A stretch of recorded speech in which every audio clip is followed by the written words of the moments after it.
Bible मुकद्दस में से पुराना अहदनामा ज़बूर 116 आयत नंबर 15।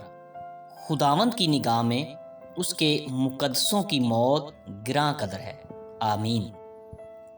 आदमी अपने हाथों को गिरफ्त में लिए हुए पैदा होता है और अपने खुले हुए हाथों के साथ मरता है। जिंदगी में वो हर चीज़ को हासिल करने की ख्वाहिश रखता है और दुनिया से रुखसत होते हुए वो अपना सब कुछ छोड़ जाता है।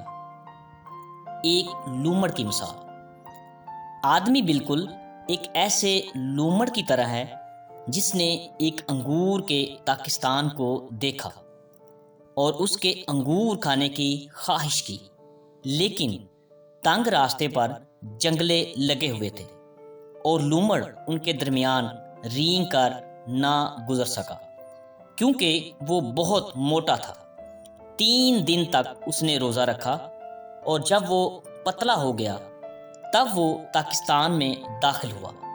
उसने जी भर कर अंगूर खाए और सुबह तक अपनी खुशी में सब कुछ भूल गया और वो दोबारा मोटा हो चुका था और पाकिस्तान से निकलने के काबिल नहीं था।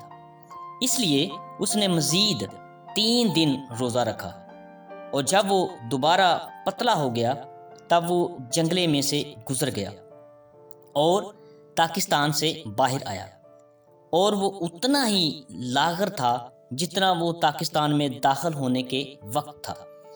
इसी तरह आदमी के साथ होता है।